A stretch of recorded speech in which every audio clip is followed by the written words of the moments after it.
Let's look at the opening of Promised Land by Doug Tucker. Doug contacted me for audio notes, and this is what he said. I'm an aspiring screenwriter that has had a long, odd journey since completing the UCLA professional program in screenwriting 7 years ago. I'm looking for candid feedback to take my writing to the next level. My script Promised Land was a 2019 Screenplay official selection at the Beverly Hills Film Festival and received a 7 out of 10 on the blacklist. My goals are to evolve my writing, win contests, and achieve an overall score of 9 on the blacklist. Doug sent me his first logline and then he honed it. And I think the second one is much better. Answering the call from an unknown entity, a terminally ill man and his granddaughter travel across the Christian states of America, hoping he can avoid a nightmarish extended life program. But what's the drug of this movie? You've got this Orwellian future of the Christian states of America.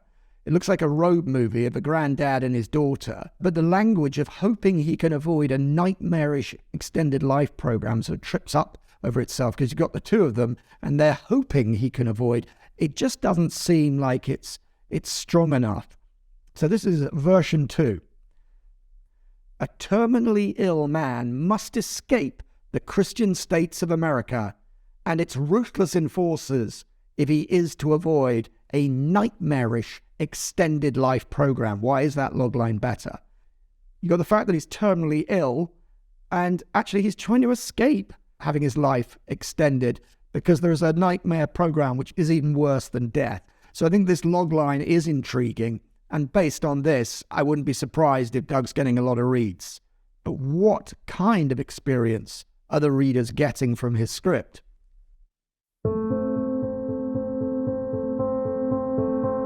The opening scene introduces a teenage assassin / cult enforcer known as Advocate 17-4. She goes to a farmhouse where she finds somebody who's been breaking the rules, so we understand he's been having visions, which is illegal, and she slaughters him.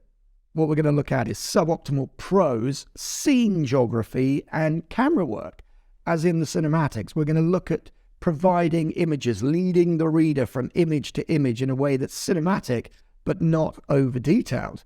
And conversely, there are some sections, some paragraphs, which are underwritten and read like treatmentees, which is what I call sentences that are summaries of what happens, and the reader gets a summary of what's going to be in there, but doesn't really see the drama and the way that it plays out as it would if we were watching a movie. So underwriting, overwriting, and we're going to be looking at scene blocking as opposed to scene action. It's the same message across so many of these scripts that we're looking at. Talented writers with good concepts, and they're not quite firing on all cylinders because the read is cluttered. There are descriptions, there are movements that are cluttering up my read, and we could probably cut half a page of this description, replace the stuff that's not quite working, and then we'd have something lean and awesome, an 8 to 9 out of 10, I think. And this is a great opening scene, and it could blow up, but it needs the right detonator when it comes to the scene description. So we open Super Nebraska, Christian States of America, 2044. A white farmhouse shaded by oak trees sits across a gravel driveway from a large red barn. How does that read to you? How could you, if this was your script, how would you make this better? What's working for you? What are you finding exciting? And as a reader, what are you bumping on?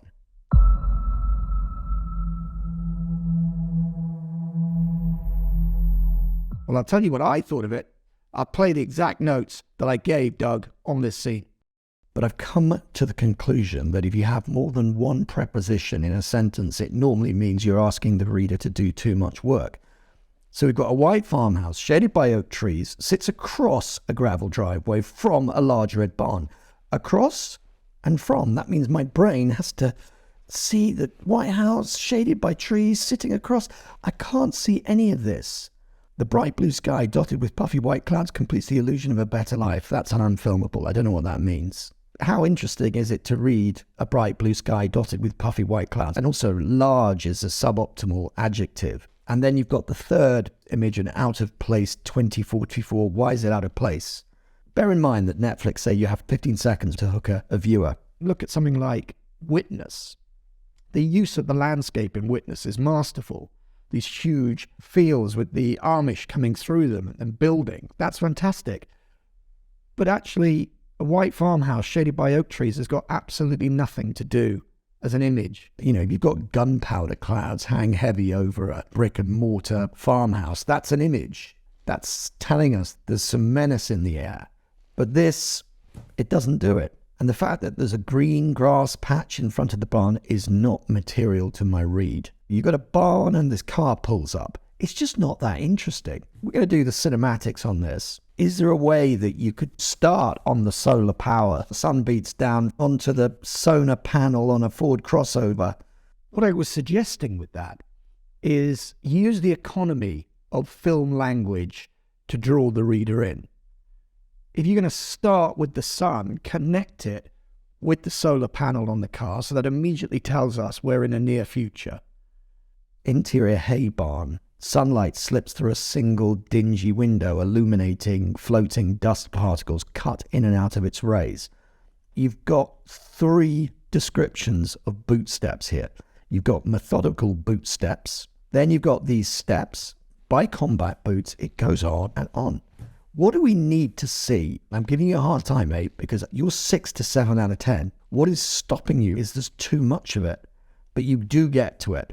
Boot steps echo through mostly empty hay storage room. I don't need to know it's mostly empty. It does not enhance the movie and my projector as a reader to know that it's mostly empty. These steps are from, if you've got a sentence with is or are, the chances are you're just telling us rather than showing us. And true enough, these steps are from the combat boots worn by Advocate 17 for an 18-year-old woman. Advocate 1714, that's great. A cult look to match a cult personality is absolutely golden. That's the first sentence that hooks me. Stepping off the ladder into the dimly lit second level, I can only make sense of the clause when I read the whole sentence. 11 words, I've no idea what I'm seeing. So be careful of the clause opening. It might be much better to just say the advocate's boots crunch up the ladder, or the advocate's boots scale the ladder, crunching loose hay underfoot, something like that. So now we're getting lost in the bocage in a major way. Her eyes dart from a pulley system. That transfers the bales of hay. Do we need to know that? The wall where chains and a pair of bale hooks hang, so that's like more information. And finally her eyes land on, Brent Kettling 40's a big friendly smile on his 6'4" frame. What can I do for you, young lady? And then she says, it's Advocate 17-4, and I have questions about your vision. His smile vanishes. So let's just be clear. This is absolutely banging. I love it.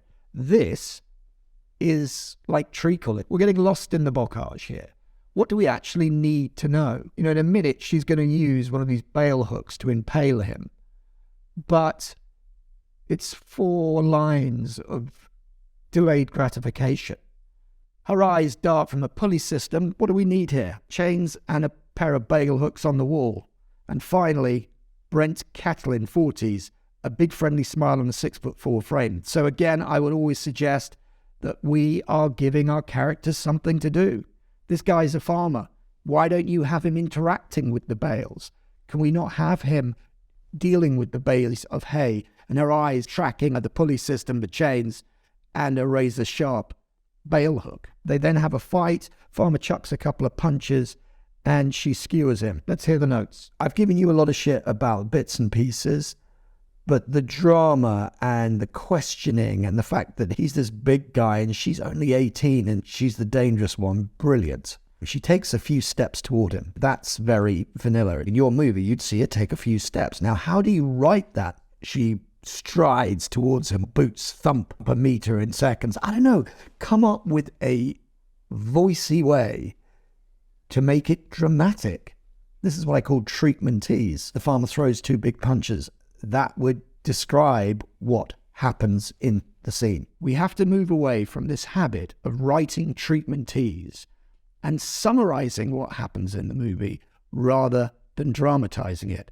And summarizing is what we've got here. Some of the scenes are overwritten and some of them the underwritten. So that's an underwritten fight. Lend it more weight. You know, he wheels round and flings an uppercut into her forehead or whatever it is. He makes a break for the ladder. She makes a break for the chains. The advocate is quicker and grabs a chain off the wall. But watch the close proximity warning. The advocate grabs a chain here and grabs a bail hook. So you want to mix it up. Seizes a bail hook or flips up a bail hook. Change up the language.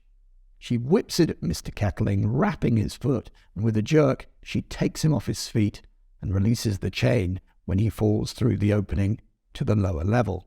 Calmly, the advocate grabs a bail hook off the wall and slides down the ladder to the main floor. This is what we were talking about in terms of creating momentum in the script. Slides down the ladder to main floor. So that's almost like the camera is going down there. We're being driven down. Brent Kettling is lying on his back, chain loose around his ankles. You know how I feel about present continuous. There's nothing illegal about it. But how much better is it, do you think, if we write Brent Kettling lies on his back, chain loose around his ankle? He's unsuccessfully trying to catch his breath. That's too measured. Come up with a line that describes him hyperventilating or whatever. He cries and coughs up a mouthful of blood. The advocate stands over him. That's already very sinister. She could loom over him. I need to know about the vision. This is fantastic. She promised me a good death. It was a lie. The advocate kneels down and shows him the bail hook. Where? Oh God, please no, she didn't say. An unholy cry echoes through the barn as dust particles swirl past the sunlight coming through the single dingy window. What I like about Doug's writing, he's thinking in a highly visual and cinematic way. But to be properly cinematic, you want to remove anything that gets in the way of those pictures. So the pictures are good, but he's getting stuck in the bocage.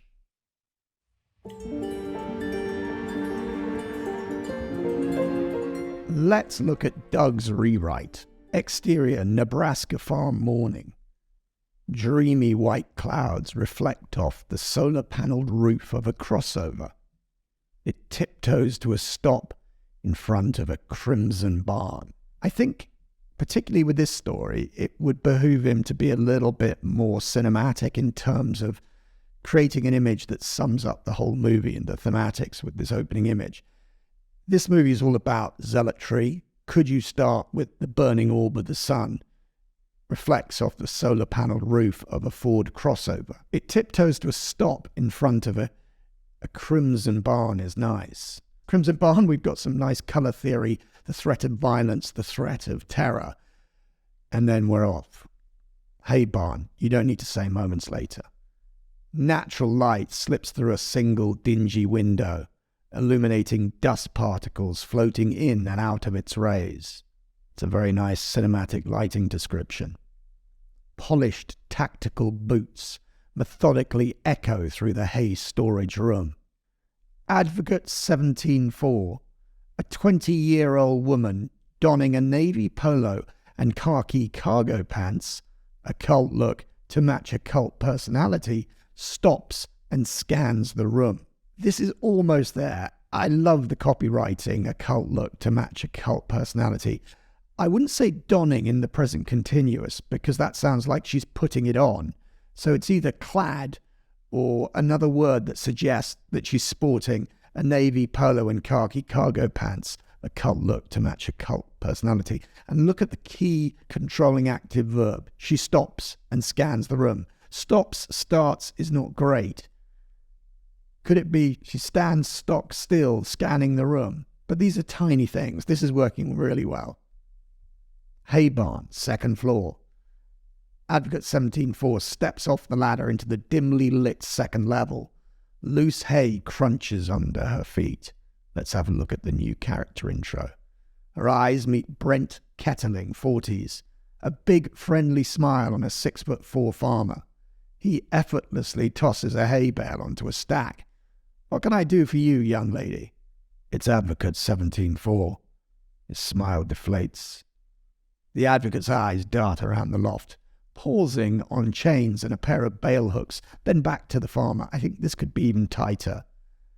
And if her eyes are darting, that suggests that she's in a sense of panic or the adrenaline's rushing. It might be the advocate's eyes track around the loft, zeroing in on chains and a pair of bail hooks. Then back to the farmer. And I have questions about your divination. Fear keeps him rooted in place as she strolls towards him. I don't know what you mean. 3 days ago, when Kettling thinks she's close enough, he throws a jab. She casually weaves and avoids his fist. I think we can go harder here. When Kettling thinks she's close enough, he's editorializing. Just go for the explosion of violence. He throws a jab. I think you want to go even more frenetic. He hurls a punch. He throws a fist in her face. She casually weaves. Do we need casually? She weaves out of the way. 3 days ago, he peppers her with a string of ill-planned punch combos. That's nice. A lot of P's in that sentence, which is working gangbusters on the alliteration. Peppers, planned, punch combos. She bobs, weaves, second time we've used weaves, don't use it twice, and deflects all his attempts to knock her out. Kettling ends his fury with a monstrous uppercut. The advocate stumbles backwards. Ends his fury. I don't think we need to end his fury. That suggests that his fury's over. Just Kettling lands a monstrous uppercut. The advocate stumbles backwards, a near miss. He makes a break for the ladder. She makes a break for the chains. The advocate snatches a chain off the wall and whips it at Kettling, wrapping his ankle. With a snap, she takes him off his feet. She releases it, and the farmer falls through the opening to the lower level. The metal links clatter as they follow him down. Lovely sound design coming in here. Clatter is a great onomatopoeic verb. It delivers the sound design without you having to write, there is the sound of clattering links. The advocate centers herself. She commandeers a bail hook off the wall and slides down the ladder. This is reminiscent of one of those Terminator characters. The farmer lies on his back, chain constricting his leg. Wonderful. He unsuccessfully tries to catch his breath. He struggles to catch his breath. I can't feel my legs. Jesus, I can't feel them.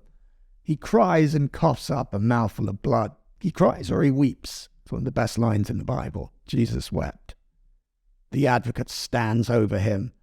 Tears, blood, no words. Now, who's creating the tears, blood, no words? It's him, but slightly ambiguous. And now here we come with the banging lines.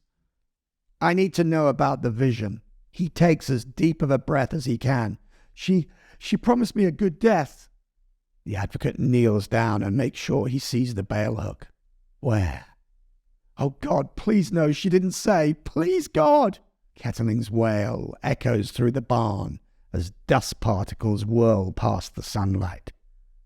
Wonderful cinematics. The scene was already a 7 out of 10. Now, in my opinion, it's pushing 8 quite comfortably. His ideas are excellent. That's what's coming across, so I'm not surprised he's been getting a 7 on the blacklist. He wants to hit the 8 and 9. He really needs to address making his prose as good as his dialogue. Don't underwrite, don't summarize, don't use treatmentees in your action sequences.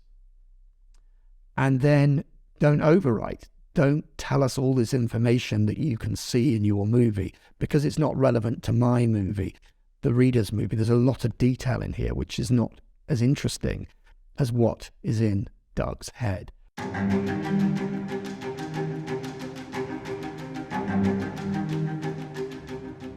Doug, you're already well on the way to becoming what I call a weapons-grade screenwriter. When you leave this room, what will stay with you? Confidence, 100%. My wife, she does corrections before I send it out to Tony, my creative partner, and she came to me, she goes, this is the best first draft you've written. This, hands down. And I heard this morning, I was listening to WhatsApp, and Tony went, holy shit. The confidence when you put it into play is going to stay with me my entire writing career. We've got some fresh new young talent doing some things that I know you haven't heard before. 1, 2, 3, listen.